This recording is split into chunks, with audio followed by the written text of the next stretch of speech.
Hello there. I'm Dr. Paul Gifford. I'm co-founder of Myopia Profile. And I'm Dr. Kate Gifford from Myopia Profile. Hi there, I'm Paul Chamberlain. I'm Senior Director of Research Programs at CooperVision R&D. And I'm Arthur Bradley, a colleague of Paul's, also at CooperVision. I'm a research fellow here. So we're here today with Paul and Arthur to talk about the brand new publication in Ophthalmic and Physiological Optics, examining the MiSight one-day clinical trial data. So Paul and Arthur, firstly, congratulations on this fantastic new paper. And what we'd really like to do is to ask you a few questions about this to really understand what you've found and what this tells us about the treatment effect of MiSight one day and also myopia control in general. So firstly, can we ask you, why was this research done? Sure, yeah. So I guess the need for this research probably started quite a few years ago when we made the decision to extend the MiSight study from part 1, which was up to 3 years, on for a further 3 years, years 4, 5, and 6. But when we decided to extend it, we also took the decision to switch the current control group into the MiSight treatment. The questions we were trying to answer by extending the clinical study was questions that probably a lot of practitioners and researchers in this field, and particularly at that time, were asking, which was, well, is myopia control effect going to continue working over a long period of time? And actually, when's all said and done, and these children have grown up, how much myopia control effect are we going to get? So that was the original decision, or the original decision that drove the need for this analysis.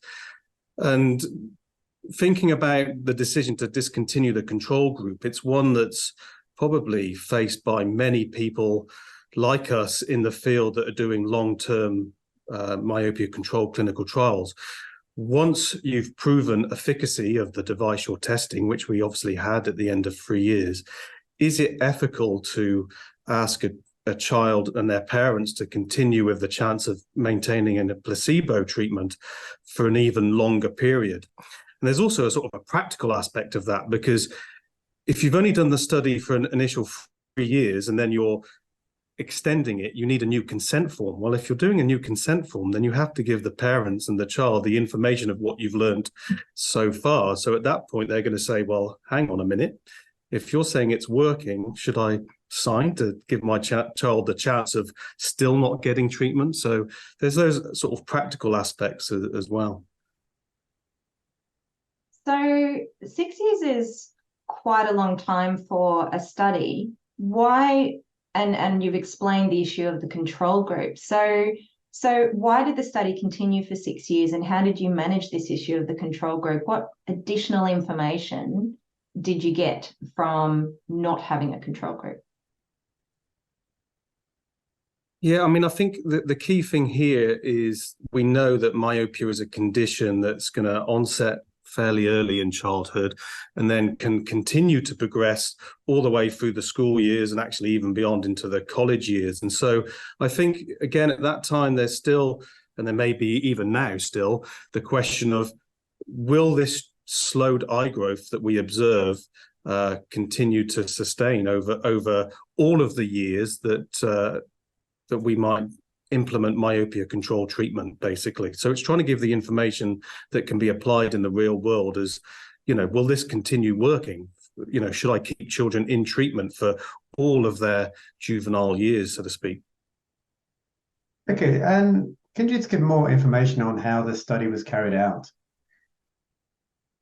Sure, yeah. So the original MiSight one-day study was, we took a group of children and they were randomized into the test or control treatment. So the test being MiSight one day, the control being ProClear one day.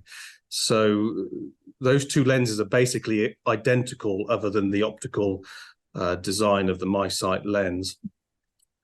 In that, we recruited 4 clinical sites from around the world, 1 in North America and Canada, 2 in Europe and 1 in Singapore. So we're trying to get a broad spectrum of ethnicities. The kids were between ages 8 and 12, which is kind of the ages that everyone chooses in myopia control clinical trials at the beginning.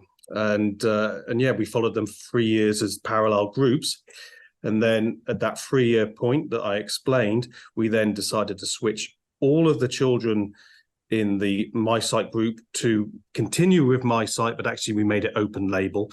And then the ProClear group, which was the control group, we switched all of those to MiSight. So we've now got 2 groups that are now both in the MiSight 1-day treatment through years 4, 5, and 6. So in the original test group, we called them T6 in this paper. They have 6 years of treatment, and the group that was switched, they have 3 years of treatment, and imaginatively, we called them the T3 group. So, but in that part 2 now, you've got 2 groups of treated children. So, and this is basically the theme of this paper is we now no longer have untreated eye growth with which to compare the eye growth that we observe in year 4s, 5, and 6. But yeah, that's the basic study design. Oh, so it's a very detailed and comprehensive study. What were the key results that you found from the study? Yeah, so now in this new analysis, because we don't have a concurrent control group, what we did was we took some information that's in the literature right now, which is predicting untreated myopic eye growth. And what we did is we took that growth prediction, and first of all, we applied it to our existing control group in years 2 and 3. So, because we wanted to know before we want to use this in the subsequent years, so we wanted to check that it's actually working, and it's advantageous that we have data that we can basically validate it on. And that's pretty important, actually, if you're thinking of using a prediction for untreated eye growth to prove your effect, you should probably check that it actually applies to your data set. So we did that. And so what you'll see then in the first figure of the paper is that untreated prediction perfectly, pretty much 0.01 millimeters, I think, difference in years 2 and 3. So perfectly, actually, you can't see the line in the figure because it underlines the actual data, but it follows the real data perfectly through years 2 and 3. So at that point, we extend that growth prediction through years 4 and 5 and 6, and we compare it then to the already collected measured data of the kids in MiSight 1 day through years 4, 5, and 6, and use that to basically estimate how much, well, whether we still continue to accrue myopia control effect, but also how much myopia control effect we continue to accrue. And then there's another sort of analysis in that same chart. And you both probably know this. So we've been interested for a while in, when we talk about myopia control effect, and we have numbers like 50% effective, it's a natural thing to say, well, when are you going to get to 100% effective myopia control? And one of the things we've published on before is, well, in order to get 100% effective myopia control, the average eye growth of the treated population needs to be 0. Well, in that scenario, half the kids will be shrinking, right? So that doesn't seem like that's very realistic or indeed perhaps desirable. And so some years ago, we compared the eye growth in part 1 of the MiSight study to non-myopic or emmetropic eye growth predictions.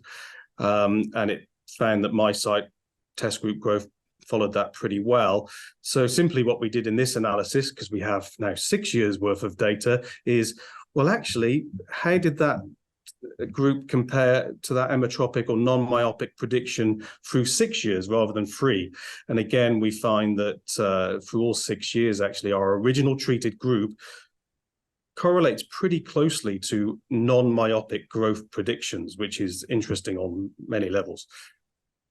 So can I ask you a question about that? I know that we could probably talk for much longer than this video interview about efficacy and how we describe that. That's potentially another topic entirely. But in thinking about comparing growth to non-treated eye growth or to emmetropic eye growth, it's always been gold standard that we've had control groups in myopia control studies. Do you think as the field continues to grow and as these ethical concerns, as you talked about earlier, become more of an issue with control groups, that this could become the new gold standard in understanding how well a treatment works? I think it's a really important question. I think there's going to be, the dilemma that we faced a few years ago now, like I alluded to earlier, is not, I think, unique in the field. And yeah, for all the reasons I said then, in terms of having parents who are now more aware of myopia control options to agree to be in a control group, or the chance of being in a control group, is going to be more challenging. So, there's a knock-on effect of that, because you're going to take longer to perhaps recruit myopia control clinical trials and so on and so forth, because people don't want to sign up for a 50-50 chance of being in the placebo if they could just go and buy the intervention somewhere. So I don't know about gold standard, Kate, but I think it's something that we have to consider as a practical reality. And I think the fact that we didn't just apply this growth model and say, trust us, right? We actually validated that it fitted our collected data, may also offer a bit of a window. Is that a way to limit the usage of placebo or control groups by collecting untreated data to make sure your population matches the prediction, and then you can offer them treatment and just project forward, basically, as we did? So you've done this analysis. You also did a survivor analysis in this new paper. So can you tell us about a survivor analysis and why it was used and what it told you about the data? Let me have a go at that one. Paul has just described the main way we think about efficacy. In this paper, we talk about how many millimeters of growth. The final analysis we did considered treatment efficacy not in terms of millimeters, but in terms of time, months and years. For example, how much slowing did we see in terms of months and years of a certain amount of axial growth? And we did this two ways. We first looked at the mean cohort data, and that's in the first figure in the manuscript. And we said, well, we know how much the eyes of the treated eyes have grown in 6 years. How long did it take the untreated eyes to reach that same growth level? And it turns out they reached it at 2 years. So treatment essentially slowed this growth down by 4 years. So we thought that was a significant result.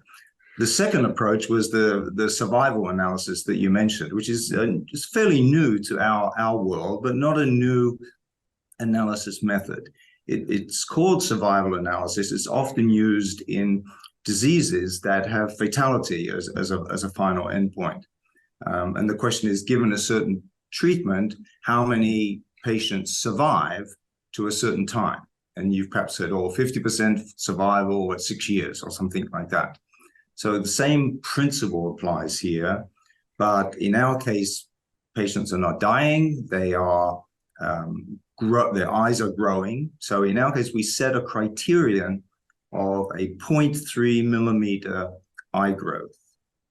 And we chose that because it's similar to about a 0.75 diopter refractive error change, which we thought was a fairly modest benchmark to work with. So we asked very simply, how many eyes survive this criterion? That is, how many eyes do not grow to 0.3 millimeters? We will consider that a success if they have not grown this 0.3 millimeters. And if you look at the median data, the median data is the best analysis. It tells you at what time did 50% of the eyes fail to survive. And it turns out if you consider this 0.3 millimeter criterion, 50% of the untreated eyes meet that criterion, therefore fail to survive by 24 months. Whereas with the treated eyes, 50% reached that criterion, which remember is a fairly modest growth. It took them 5 years to reach it. So again, we see this delay. In this case, the data come out at about 3 years. So both types of analysis suggest that by treating, you're slowing this whole process down by multiple years, 3 or 4 years. And we think that's a reasonable way to view efficacy. So it's all interesting analysis, and I like everything you described. But how do we bring this into clinical practice now? How do we communicate that? How do you suggest that that is done? Yeah, we perhaps don't say an eye survives. Yeah. Exactly. As you said, new to our field, not new to science. But yeah, how could we communicate this to our colleagues and ultimately to parents and patients? Well, again, I think it goes back to something I said earlier that, you know, what we're asking practitioners now to do when they now have myopia control interventions like MiSight in their toolbox, so to speak. No, they're not asking parents to commit to their child wearing contact lenses, perhaps for the first time as well, for 6 months or a year, right? This is a long-term commitment that they know probably from their own experience, the parents that is, that, you know, that myopia can progress over many years.